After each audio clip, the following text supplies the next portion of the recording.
300 ton सोना। जी हाँ, आपने सही सुना, 300 टन सोना, यानी कि 10 करोड़ स्वर्ण मुद्राएं। 1674 में जब छत्रपति शिवाजी महाराज का राज्याभिषेक हुआ, तब उस समय के स्वराज्य की एस्टिमेटेड वेल्थ क्या थी? हजारों नहीं, लाखों नहीं, बल्कि इतिहासकारों के मुताबिक उस वक्त रायगढ़ पर इतना सोना और हीरे जवाहरात थे जिनकी आज के समय में कीमत 3,91,000 रुपए करोड़ से भी ज्यादा हो सकती है। 32 मन सोने का सिंहासन, यानी 1280 किलो का शुद्ध सोना। लेकिन छत्रपति संभाजी महाराज की मृत्यु के बाद 1689 में जब मुगलों ने रायगढ़ को धोखे से जीत लिया, तो वो खजाना गायब हो गया।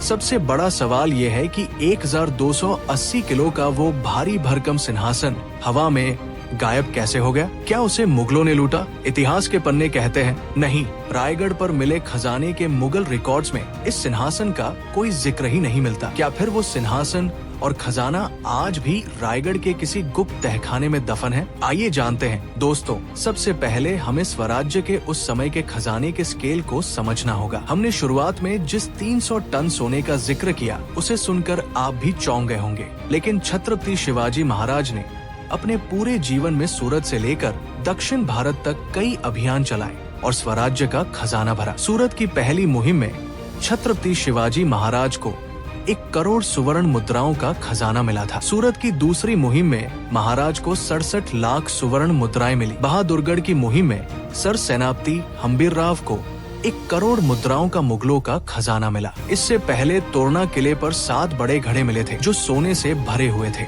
साथ ही जालना, अहमदनगर और जुन्नर की लूट में भी लगभग 1 करोड़ सुवर्ण मुद्राओं का खजाना मिला। छत्रपति शिवाजी महाराज ने जावली के चंद्रराव मोरे, श्रृंगारपुर के सूर्यराव सुर्वे और पालवन के यशवंतराव दलवी जैसे राजाओं को हराकर उनका राज्य स्वराज्य में शामिल किया। उनके साथ साथ पीढ़ियों से जमा किया गया करोड़ों का खजाना भी स्वराज्य को प्राप्त हुआ। इसके बाद राजापुर में अंग्रेजों की बड़ी वसाहत को भी लूटा गया, जहां से भारी मात्रा में धन, दंड और चौथ मिला। जब दक्षिण दिग्विजय अभियान शुरू हुआ, तब गोलकुंडा की कुतुबशाही और बीजापुर की आदिल शाही जैसी बड़ी सल्तनतों से भी कर और धन प्राप्त हुआ। छत्रपति शिवाजी महाराज के बाद छत्रपति संभाजी महाराज ने बुरहानपुर पर हमला कर 4 करोड़ से अधिक सुवर्ण मुद्राएं प्राप्त की। ये धन इतना अधिक था कि मराठा फौज के लिए उसे लाना भी कठिन हो गया और कुछ धन रास्ते में छोड़ना पड़ा। इसके कुछ वर्षों बाद कर्नाटक अभियान में मैसूर के राजा चिकदेवराय से 2 करोड़ सुवर्ण मुद्राओं की धनराशि वसूल की गई। इसके अलावा स्वराज्य का सालाना उत्पादन लगभग 1 करोड़ स्वर्ण मुद्राओं का था और मराठा जहाज अफगानिस्तान तक व्यापार करते थे, जिससे भी अपार धन आता था। इन सभी अभियानों से मिला धन अगर जोड़ा जाए तो ये 15 करोड़ स्वर्ण मुद्राओं से अधिक होता है। अगर हम 10 करोड़ स्वर्ण मुद्राओं को भी माने तो एक स्वर्ण मुद्रा का वजन 3 ग्राम होने के हिसाब से कुल वजन 300 टन होता है।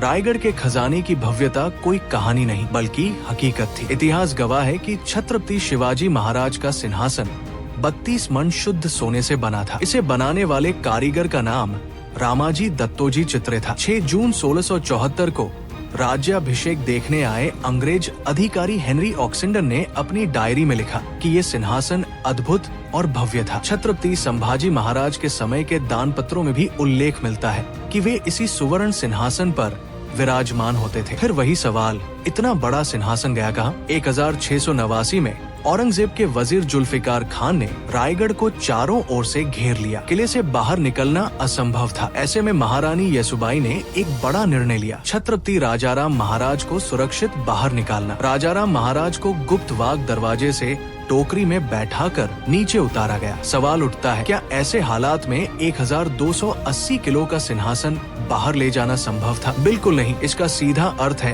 कि खजाना किले से बाहर गया ही नहीं। जब जुल्फिकार खान ने रायगढ़ पर कब्जा किया तो उसे सिर्फ 3-4 संदूकें ही मिली। अगर 32 मन का सिंहासन मिलता तो उसका भव्य उल्लेख मुगल दस्तावेजों में जरूर होता, लेकिन कहीं कोई जिक्र नहीं है। इतिहासकार मानते हैं कि संभवतः महारानी येसुबाई और मराठों ने उस खजाने और सिंहासन को रायगढ़ के किसी गुप्त तहखाने में छुपा दिया। औरंगजेब ने छत्रपति संभाजी महाराज से भी पूछा था स्वराज्य का खजाना कहाँ है, लेकिन उन्होंने कुछ नहीं बताया। 1689 से 1733 तक रायगढ़ मुगलों और सिद्धियों के कब्जे में रहा। बाद में मराठों ने किला वापस जीत लिया, लेकिन पुराने लोग वहाँ नहीं थे। 1818 में अंग्रेजों के आने के बाद किला पूरी तरह बंद कर दिया गया। आज भी रायगढ़ पर कई ऐसे स्थान हैं जिनका उत्खनन नहीं हुआ। रत्नशाला, मेघडम्बरी और राजवाड़े के नीचे बने तहखाने, ये सभी रहस्य छुपाए हुए हैं। हो सकता है कि वो सिंहासन आज भी रायगढ़ की मिट्टी में कहीं सुरक्षित हो, लेकिन असली खजाना सोना नहीं था। असली खजाना था स्वराज्य का विचार। सोना फिर कमाया जा सकता है, लेकिन आजादी चली जाए